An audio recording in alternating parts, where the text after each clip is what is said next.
सद्बुद्धि, सन्मार्ग और कार्य का संकल्प देना, अडिग रहे विश्वास तुम पर, ऐसा अंतः कर देना, मेरे हृदय में आने में तुम्हें कोई संकोच न हो। हे गुरुदेव, मुझे नज़रों से दूर कभी न होने देना। हे गुरुदेव, मुझे नज़रों से दूर कभी न होने देना। नमस्कार। गायत्री चिंतन धारा के इस सतत प्रवाह में हमेशा की तरह आपका स्वागत है। मित्रों, हम युग निर्माण मिशन से जुड़े हैं। यहाँ दो बातें विशेष रूप से कही जाती हैं। सबसे पहली बात जो ये है वो है आत्म साधना की। अपनी बुराइयों को दूर करना और अच्छाइयों को बढ़ाना, ताकि हमारे जीवन में सुख समृद्धि आए। ये हमारे व्यक्तिगत सुख समृद्धि की बात है। और दूसरी बात ये है कि जैसे कहते हैं कि अंगीठी से निकला हुआ एक अकेला कोयला बुझ जाता है ना।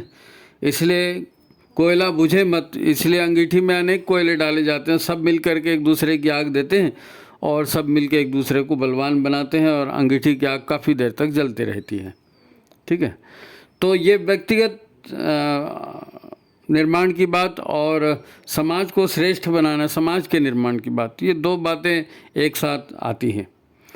अब ये जो काम गुरुदेव ने शुरू किया, प्रारंभ किया, ये जितना अद्भुत है, जितना अनोखा है, जितना महत्वपूर्ण है, इसकी तुलना यदि किसी से की जा सके तो आदि शिव से इसकी तुलना की जा सकती है। आदि योगी या आदि शिव, भगवान शिव जिसको कहते हैं, तो भगवान शिव का जो अस्तित्व है वो कैलाश से जुड़ा हुआ है। और कैलाश पर्वत पर भगवान शिव तपस्या कर रहे थे और उन्होंने बहुत कठोर तपस्या की।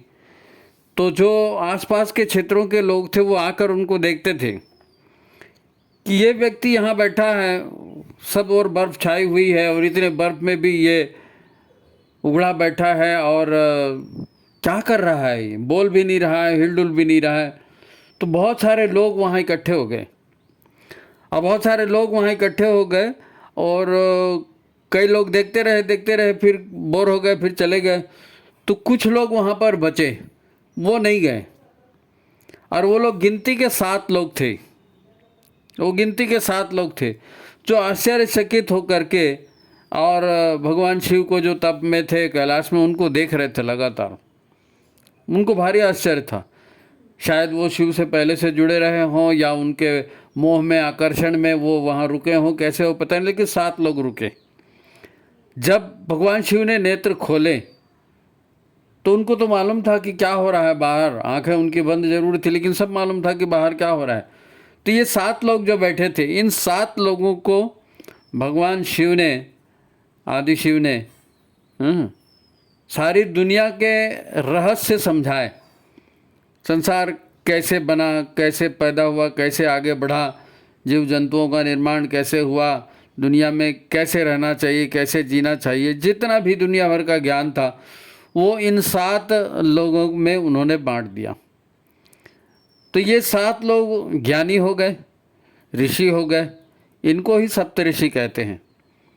ज्ञान का आदि स्रोत भगवान शिव हैं और शिव से ये ज्ञान सप्तऋषियों के गया और उसके बाद ऋषि परंपरा चली और फिर अनेकों ऋषिकाएँ हुई, अनेकों विद्वान हुए, अनेकों गुरु हुए। परंपरा वहीं से चल रही है, आदि शिव से। आदि शिव ने इस ज्ञान को देकर क्या किया? हमारे गुरुदेव ने 3200 किताबें लिखी। 3200 किताबें लिखकर उन्होंने क्या किया? उन्होंने वही किया जो आदि शिव ने किया था। क्या किया था? आदि शिव ने 7 ऋषियों को, सप्तऋषियों को वो ज्ञान देकर विश्व के कोने कोने में भेजा था कि जाओ और विश्व को सभ्य बनाओ। क्योंकि विश्व को सभ्य नहीं बनाओगे तो अनाचार है, दुराचार है, कुसंगतियाँ हैं, विसंगतियाँ हैं, ये बढ़ती चली जाएंगी।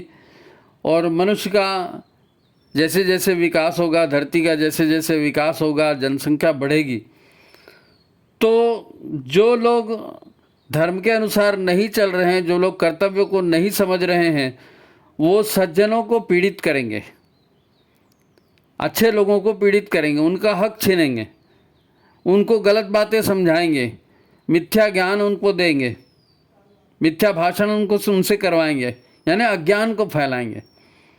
अब अज्ञान फैलाएंगे तो वो माया को बढ़ाने वाला, दुख को बढ़ाने वाला होगा। तो अज्ञान को दूर करने के लिए, ज्ञान का प्रकाश देने के लिए और लोगों को शिक्षा और संस्कार से मजबूत बनाने के लिए आदि शिव ने काम किया था। अब हम देखें हमारे गुरुदेव ने क्या काम किया, यही काम किया। आदि शिव की परंपरा से गुरुदेव जुड़े हुए हैं और गुरुदेव ने वही काम किया। आज गुरुदेव ने हमको जो भी दिया है, हम देखेंगे, अभी समझने की प्रयास करेंगे कि गुरुदेव ने क्या किया और क्यों किया। शिव परंपरा आज भी चल रही है।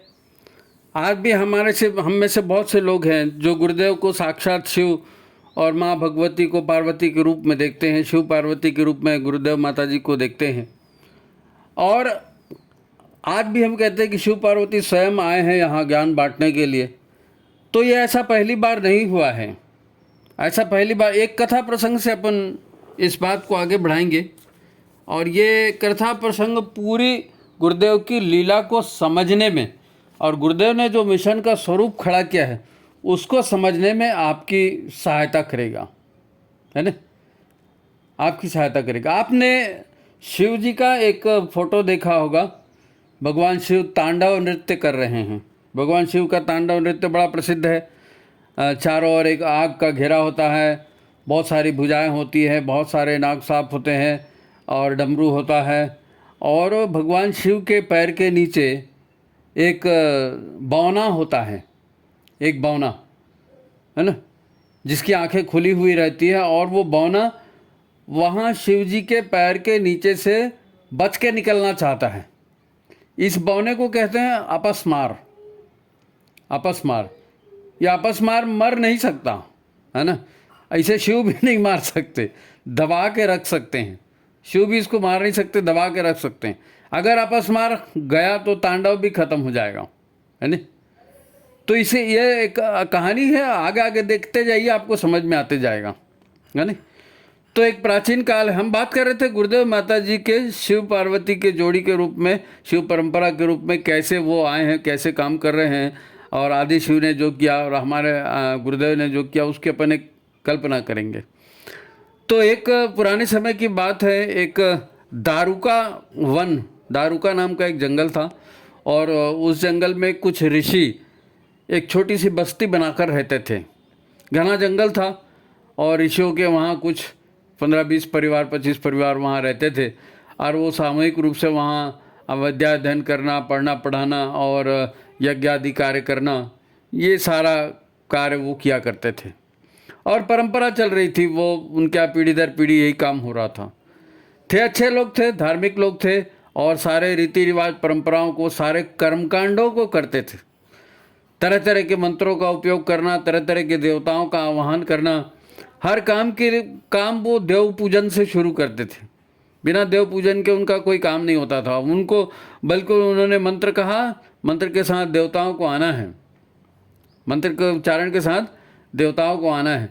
तो उस दारुका वन में ये ऋषि लोग सारा काम मंत्रोच्चार के साथ देवताओं के स्तुति करके, उनके नाम से यज्ञ करके और ये किया करते थे। और धीरे धीरे करके उनके यहाँ पीढ़ी दर पीढ़ी काम चल रहा था, तो उनके भीतर में थोड़ा सा घमंड आ गया और वो ये सोचने लगे कि हम मंत्र के बोलेंगे तो देवताओं को आना पड़ेगा, हम मंत्र बोलेंगे तो देवताओं को आना पड़ेगा और हम वो काम जो देवताओं को बताएंगे वो देवताओं को वो काम करना पड़ेगा।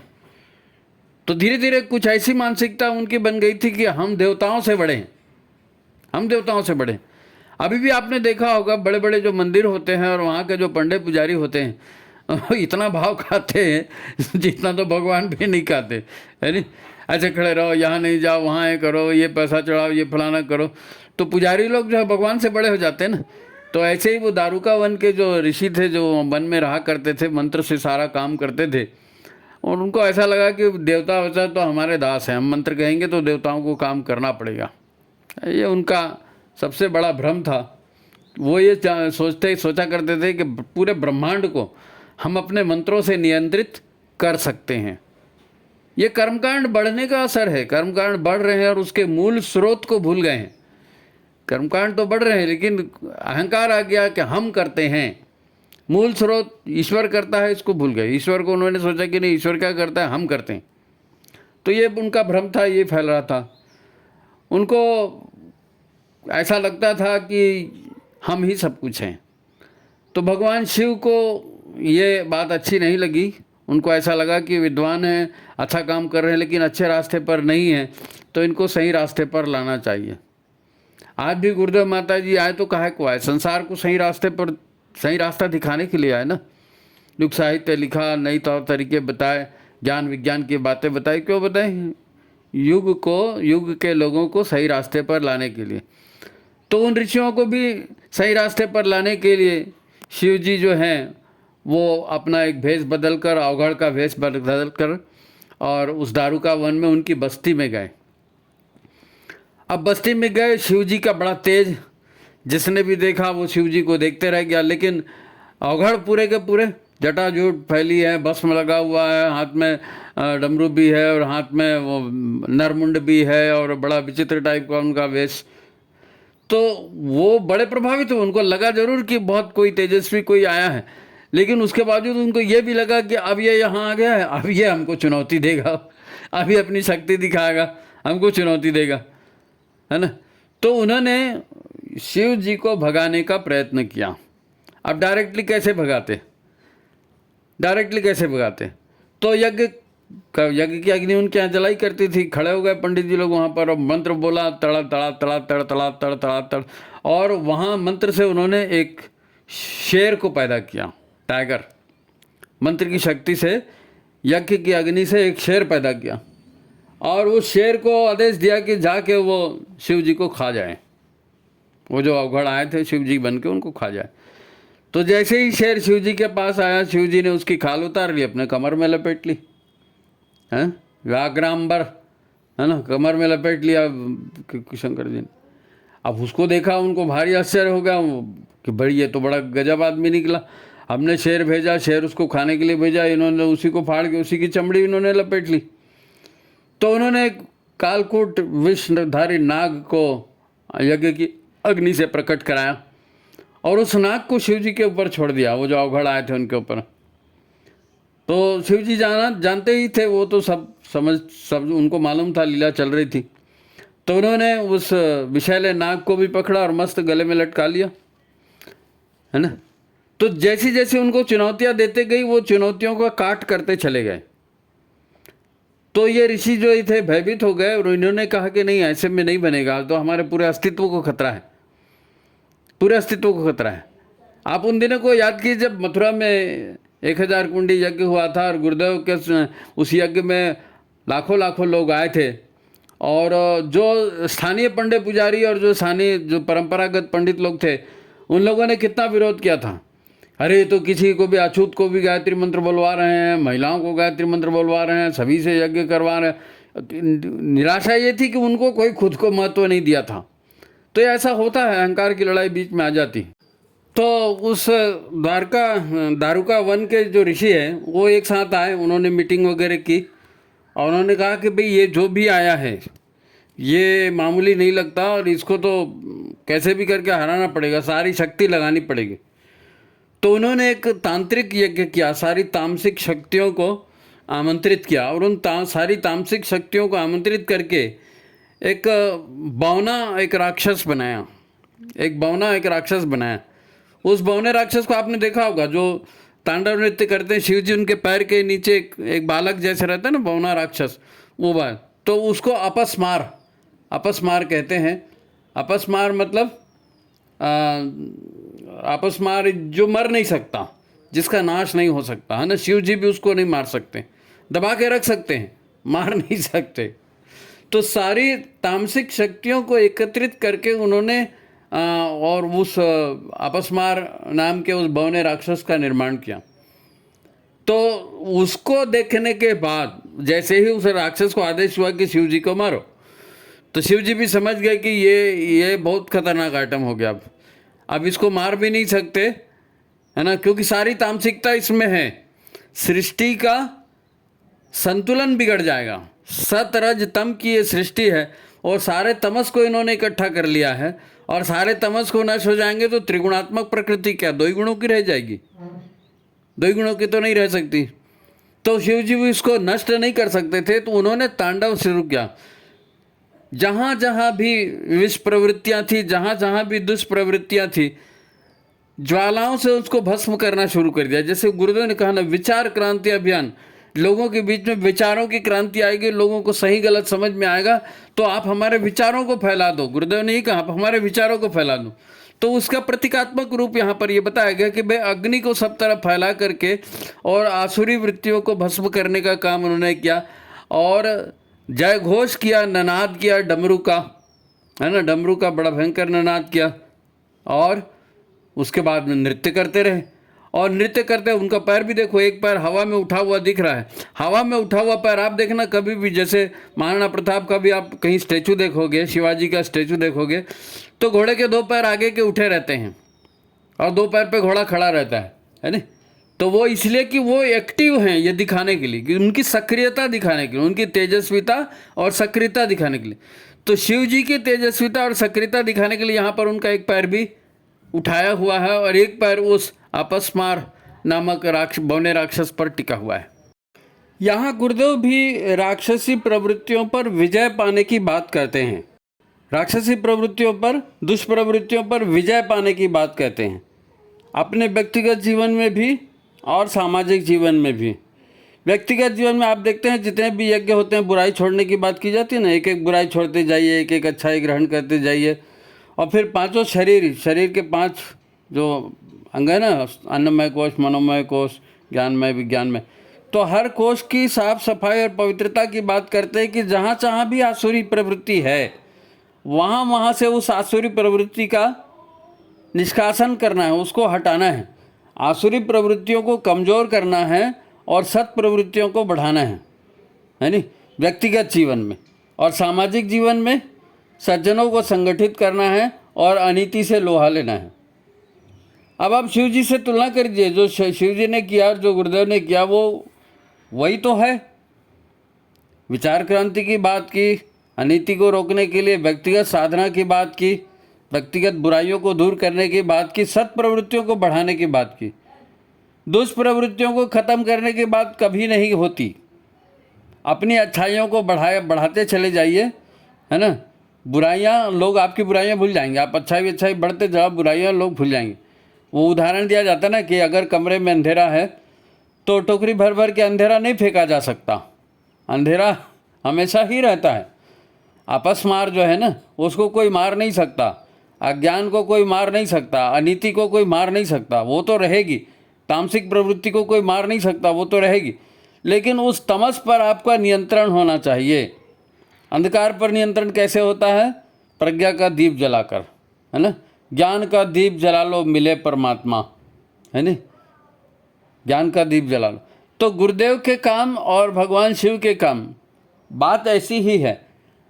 अब हम व्यवहारिक जीवन में देखें कि गुरुदेव ने जो योग निर्माण मिशन किया, अब इसको तुलना करें। शंकर जी की कहानी तो हो गई एक तरफ, ठीक है। गुरुदेव जी से उसकी तुलना करने की कोशिश करते हैं। गुरुदेव के कामों को 3 भागों में अपन विभाजित कर सकते हैं। पहला भाग है आत्म साधना का, अपने आप को ठीक करना, अपने आप को व्यवस्थित करना, अपने भीतर की आसुरी प्रवृत्तियों का नाश करना, उनको ध्यान नहीं देना, सब बल्कि सत्प्रवृत्तियों को बढ़ाना। ये काम दबाने की बात नहीं है, सत्प्रवृत्तियों को बढ़ाने की बात है ना। और दूसरी बात जो उन्होंने कही वो ये कही कि आप अकेले क्या कर पाएंगे। व्यक्ति निर्माण, परिवार निर्माण और समाज निर्माण। आपको परिवार में रहना है ना, पति पत्नी, बेटा भाई बहन, ये सारे इनके बीच में रहना है। तो आप जब तक सत्प्रवृत्तियों को बढ़ाएंगे और परिवार के अन्य लोगों में दुष्प्रवृत्तियां रहेंगी तो आप कितने दिन अपने आप को सन्मार्ग में रख सकते हो? धीरे धीरे आप भी फिसल जाओगे, है ना। इसलिए व्यक्ति निर्माण अगर हो रहा है तो व्यक्ति निर्माण के साथ परिवार निर्माण की बात कही गई, और परिवार निर्माण अगर हो रहा है तो समाज निर्माण की बात कही गई कि परिवार भी समाज में रहता है तो परिवार ठीक होगा तो समाज भी। ये आप ये सब जानते हैं, आप ये सब जानते हैं, क्योंकि कुल मिलाकर ये व्यक्तिगत जीवन में और पारिवारिक जीवन में और सामाजिक जीवन में आसुरी प्रवृत्तियों को हावी नहीं होने देने की बात है। आसुरी प्रवृत्तियों को हावी नहीं होने देने की बात है। और इसके लिए उन्होंने क्या सूत्र दिया था? सज्जनों को संगठित करेंगे और अनीति से लोहा लेंगे। अनीति से लोहा लेना, अकेले अकेले तो ले नहीं सकते। सज्जनों को संगठित करना है, तभी तो अनीति से लोहा लेंगे। अपने जीवन में दूर करना, परिवार के जीवन में और समाज के जीवन में। अब यहाँ पर एक और महत्वपूर्ण बात है, और वो महत्वपूर्ण बात यह है कि गुरुदेव ने जिन बातों को जोर दिया वो यही था कि प्रज्ञा का अवतरण हो, लोग जागृत हों, अपने आप को जाने, अपने महत्व को जाने, अपने कार्य को जाने, और उसके बाद सन्मार्ग पर तभी जा पाएंगे। इसीलिए जागृत रहने की बात हुई, इसीलिए गुरु पर श्रद्धा रखने की बात हुई, और श्रद्धा रखते हुए गुरु के मार्ग पर चलते हुए अपनी प्रज्ञा को जागृत करने की बात हुई, है ना। भाई आपको मंत्र दिया गया, आपको गायत्री दी गई, आपको यज्ञ दिया गया, तो इसलिए नहीं दिया गया कि आप अपना अहंकार बढ़ाएं और देवताओं को चुनौती देना शुरू करें, समाज में हर किसी की निंदा करना शुरू कर दे, तेरे को कुछ नहीं आता, तेरे को कुछ नहीं आता, तू तो ऐसी है, तू तो ऐसे नहीं।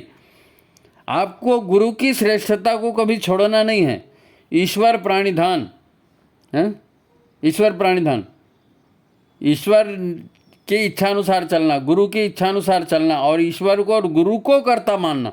हम जो भी कर रहे हैं ईश्वर के लिए कर रहे हैं, जो भी कर रहे हैं गुरु के कर रहे हैं, और ईश्वर और गुरु के आदेश पर उनकी का, तो अपने कर्म बंधन अपने ऊपर नहीं लेना है।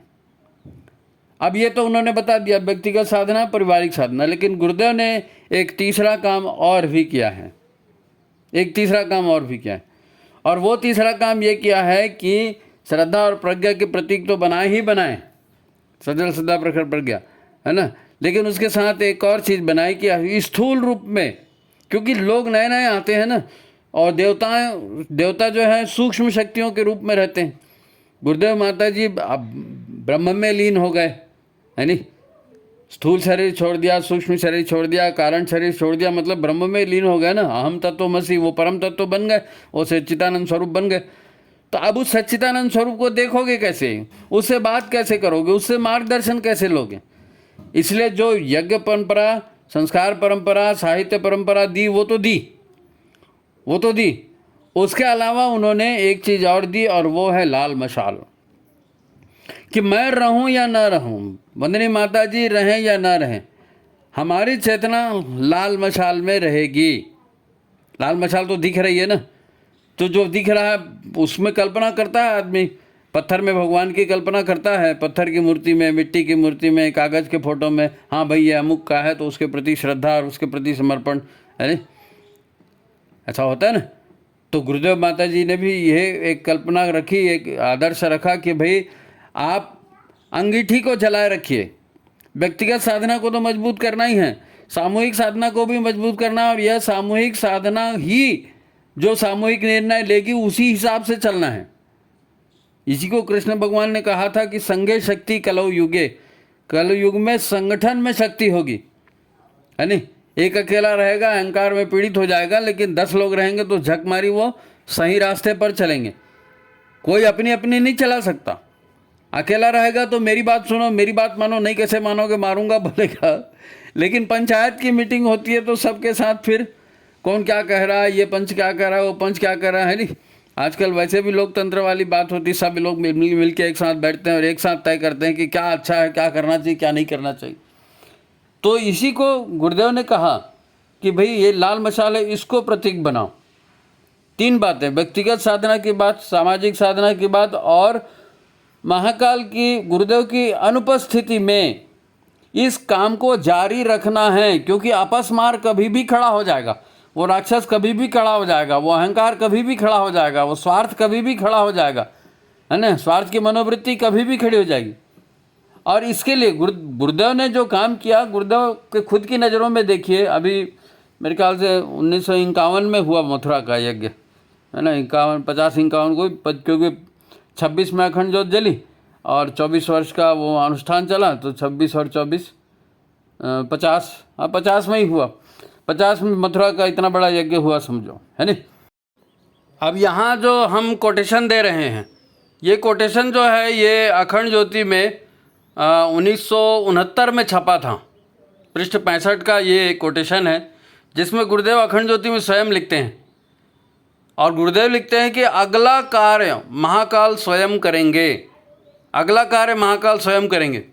यानी गुरुदेव ने 1950 से मान लीजिए मिशन, युग निर्माण मिशन का शुरू किया, कार्यक्रम और 1969 तक, है ना, 19 वर्षों में उन्होंने सारा कार्यक्रम करके रख दिया लगभग। गुरुदेव लिखते हैं, हमने अपना जीवन नवयुग की पूर्व सूचना देने, महाकाल के इस महान प्रयोजन में सम्मिलित होने के लिए प्रबुद्ध आत्माओं को निमंत्रण देने में लगा दिया। जिस काम के लिए हम आए थे पूरा होने को है, अगला काम महाकाल स्वयं करेंगे। 19 साल में गुरुदेव कह रहे हैं कि जिस काम के लिए हम आए थे उस काम को हमने पूरा कर दिया। क्या क्या कर दिया? गायत्री को मुक्त कर दिया, यज्ञ को मुक्त कर दिया, छुआछूत को ख़त्म कर दिया, है ना, संस्कार परंपरा को लागू करा दिया, जन जन को पंडित पुरोहित बना दिया, है नी। ये सारा काम जो व्यक्ति निर्माण का था, परिवार निर्माण का था, समाज निर्माण का था और आध्यात्म विज्ञान का था, वो सारा लिख लुखा के और लोगों को ट्रेंड करके और छोड़ दिया। इसी के लिए उनका जन्म हुआ था। इसलिए यहाँ पर गुरुदेव लिखते हैं कि जिस काम के लिए हम आए थे वो पूरा होने को है, अब अगला काम महाकाल स्वयं करेंगे। अगले दिन उनकी प्रेरणा से एक बढ़कर प्रतिभाशाली और प्रबुद्ध आत्माएं आएंगी। ये ऐसा एक व्यापक संघर्ष विश्वव्यापी परिमाण में प्रस्तुत करेंगी जो असमानता के सारे कारणों को तोड़ मरोड़ फेंक दे और समता की मंगलमयी परिस्थितियों का शुभारंभ करके इस धरती पर स्वर्ग का वातावरण संभव कर सके, है ना। धरती पर स्वर्ग कैसे आएगा? यानी एक आप शिव जी से इसकी तुलना कर रहे हैं, हम शिव जी से इसकी तुलना कर रहे हैं कि शिव जी ने सप्तऋषियों को तैयार किया, सप्तऋषियों को तैयार करके सारे विश्व में भेजा। गुरुदेव माता जी ने भी साहित्य लिखा, यज्ञ संस्कार परंपरा सब कुछ लगाई, अश्वमेध यज्ञ कराया, विचार क्रांति अभियान चलाया और मंडल बनाया, सारा काम कर दिया। और हम नहीं रहेंगे उसके बाद भी आपको क्या करना है ये कर दिया, क्योंकि मानव शरीर की एक सीमा होती है, मरण धर्म शरीर है। तो उन्होंने साफ कहा था कि अब इस शरीर से हमारे से उतना काम नहीं हो पाएगा, हमको सूक्ष्म में जाके काम करना पड़ेगा। अब पहले गुरुदेव ने, फिर माता जी ने शरीर छोड़ा, लेकिन युग परिवर्तन की प्रक्रिया आज भी चल रही। बहुत से लोग बोलते हैं कि कब होगा जी, कब होगा जी। अरे भाई, आप गुरुदेव की नज़रों से देखो तो सही, इसका निर्माण तो कब से चालू हो गया युग परिवर्तन का। सफलता, पूरी की पूरी सफलता कब मिलेगी? पूरी की पूरी सफलता कब मिलेगी? वो तो जब काम पूरा होगा तब दिखेगी ना। फसल बोई जाती है उस समय तो मिट्टी को जोता जाता है, उस समय बीज डाले जाते हैं, उस समय तो पता भी नहीं रहता कि पानी गिरेगा कि नहीं गिरेगा, कितना गिरेगा, अंकुरण होगा, कीड़ा लगेगा, क्या लगेगा, कुछ पता नहीं रहता। उस समय बीज, अब जब बीज बोया जा रहा है उसी समय आप फल की फसल की आकांक्षा करोगे तो ये नहीं हो सकता ना। तो उस समय भी गुरुदेव के लिए भी गुरुदेव ने भी यही कहा कि भाई हम सूक्ष्म जगत में जाके सारा, और अब हम देख भी रहे हैं ना किस प्रकार चमत्कारिक परिवर्तन हो रहा है, भारत में परिवर्तन हो रहा है ना, सारे विश्व में परिवर्तन हो रहे हैं और सारा विश्व भारत की ओर देख रहा है। अर्थशास्त्र के लिए, समाजशास्त्र के लिए, चिकित्सा के लिए, आसुरी में जो हथियार वगैरह रहते हैं, क्या बोलते हैं उनको, है ना, शस्त्र अस्त्र के लिए, सबके लिए, ज्ञान विज्ञान के लिए, सबके लिए भारत की ओर देख रहे हैं। तो ये अचानक कैसे हो गया? कहाँ भ्रष्टाचार की नदियाँ बह रही थी, कहाँ लोग एक दूसरे का गला काट रहे थे, कहाँ लोग लूट खसोट कर रहे थे, कहाँ देश दूसरी बार गुलाम हो गया, धर्म ये हो गया, धर्मांतरण हो गया, फलाना हो गया, इतनी सारी बातें हो रही थी। लेकिन अचानक सब एक तरफ हो गया और ज्ञान की मिसाल जल गई, ज्ञान की मिसाल जल गई और बुराई खत्म हो गई। ऐसा नहीं है, आपस मार अभी भी है शिव जी के पैरों के नीचे, आपस मार अभी भी है शिव जी के पैरों के, लेकिन अब तांडव प्रबल हो गया है नहीं। अभी बंगाल की लड़ाई हुई, देखे नहीं आप? जैसे बंगाल में सरकार बदली, गली गली मोहल्ले मोहल्ले में लोग भगवा झंडा लेकर निकल के रहे हैं, जय श्री राम जय श्री राम। कल तक कोई बोलता नहीं था, है नहीं। मेरे को तो वो तुलसीदास जी का दोहा याद आता है, मुख हो ही वाचाल पंगु चढ़े गिरिवर गान, जा सुकृपा सो दयाल। भगवान की कृपा जिसके ऊपर होती है नहीं, वो तो सब करेगा। तो अब भगवान की कृपा हो रही है, महाकाल की कृपा हो रही है, गुरुदेव माता जी की कृपा हो रही है। उन्होंने मशाल हमको दे करके गया, मशाल हमको दे करके गया कि आपको जो है इस कार्य को आगे जा कर के संपन्न करना है। आप नहीं भी करोगे तो मेरा काम हो गया। उन्होंने साफ कह दिया, आप नहीं भी करोगे मेरा काम हो गया। महाकाल अगला कार्य जो है महाकाल स्वयं करेंगे, है नहीं। तो हमको अगर क्या करना है, हम अभी क्या रो रहे हैं, दुखी हैं, परिवार से पीड़ित हैं, पत्नी से परेशान हैं, पति से परेशान हैं, बच्चों से परेशान हैं, स्वास्थ्य से परेशान हैं, है ना, बुरे विचार आते हैं, बुरी संगत आती है। तो अब हमको क्या करना है? हमको बेसिक काम वही करना है। अगर हम विश्व ब्रह्मांड के निर्माण में काम नहीं कर सकते, अगर हम समाज के निर्माण में काम नहीं कर सकते, तो कम से कम आत्मनिर्माण के काम में तो करें। कि शरीर है, आज नहीं तो कल छूटेगा, छूटना ही है नहीं? तो अगला जब जन्म मिलने वाला है उसको तो बेहतर बना लें। इसलिए यज्ञ, गायत्री और अपनी बुराइयों का संशोधन, ये सारी प्रक्रिया को जारी रखना है। इस प्रक्रिया को गुरुदेव पर विश्वास रखना है, महाकाल पर विश्वास करना है। शिव का तांडव खत्म नहीं हुआ है, शिव का तांडव हो रहा है। शिव की परंपरा में ही गुरुदेव माता जी आए और हम सप्तऋषियों की परंपरा में आए हैं। हमको उन्होंने छांटा है, मिशन से जोड़ा है, तो छांट छांट के जोड़ा है। अब सवाल ये है कि हम अपस्मार के चुंगल में जाते हैं क्या, अब राक्षसी के चुंगल में जाते, क्योंकि उसका भी बहुत प्रचार हुआ है ना, उसका भी बहुत प्रचार हुआ है। तो किसके चुंगल में जाएंगे और क्या करेंगे, हमारे ऊपर है। सभी के पास ये गुरुदेव का संदेश है, महाकाल का संदेश है, ये पहुंचाया जा रहा है। और बार बार इसी बात को कहा जाता है कि अपनी साधना बढ़ाइए, अपना ज्ञान बढ़ाइए, अपना गुरु के प्रति समर्पण बढ़ाइए, और अपने मनुष्य तन जो है ना, मनुष्य तन देव दुर्लभ है। अब देव दुर्लभ मनुष्य तन मिल के आया तो इसका लाभ उठा लीजिए। युग परिवर्तन की जो अब ये घड़ियां हैं, इन युग परिवर्तन में महाकाल के सहयोगी बनने का लाभ उठा लीजिए, है नहीं? केवल अपने दुखों को और अपनी बुरी स्थितियों को मत देखिए, केवल अपने दुखों को और बुरी परिस्थितियों को मत देखिए। शिव जी के साथ कौन लोग होते हैं जी? भूत होते हैं, भटकती आत्माएं होती हैं, पिशाच होते हैं, प्रेत होते हैं, अपंग लोग होते हैं, और ऐसे जिनको कोई देखना नहीं चाहता, जिनका कोई नाम नहीं सुना, ऐसे दरिद्र लोग होते हैं। तो हम कितने भी गए बीते हों, हैं तो शिव जी के, काम तो उन्हीं का करें। अपने आप को भूत प्रेत मान करके शिव जी के बारात में रह करके और काम करें, जितना हमसे बन पड़ता है उतना करें। रोते रहने से तो कुछ नहीं होगा, रोते रहने से कुछ नहीं होगा। मरण तो वैसे भी आना है, वैसे भी आना है, तो शहीद हो जाए, है ना? अपने दुखों को एक तरफ रखते हुए गुरु के काम करते हुए करें। गुरुदेव ने कहा है हम आपकी मदद करेंगे, तो वो करेंगे। तो गुरुदेव सभी का कल्याण करे। गुरुदेव माता जी सभी साधकों के लिए जो है हमेशा समर्पित हैं। अपने बच्चों के लिए उन्होंने आधी ताकत बना कर रखी है, तो आप उनके ऊपर विश्वास करके आत्मनिर्माण में लग जाइए। कम से कम टारगेट वही है, ठीक है? उसके बाद परिवार निर्माण, समाज निर्माण जो है वो तो है। तो चलो ठीक है, सब पर गुरु की कृपा बनी रहे। आज की बात यहीं समाप्त करते हैं। वीडियो अगर अच्छा लगा तो इसको लाइक कीजिए, शेयर कीजिए, और ज़्यादा से ज़्यादा लोगों को सुनवाइए। इसको ज़्यादा से ज़्यादा लोगों को सुनवाइए। लोगों के बीच श्रद्धा भक्ति बढ़ेगी, काम बढ़ेगा, कल्याण होगा। आप इतना तो कर ही सकते हैं, ठीक है? सभी को प्रणाम, नमस्कार।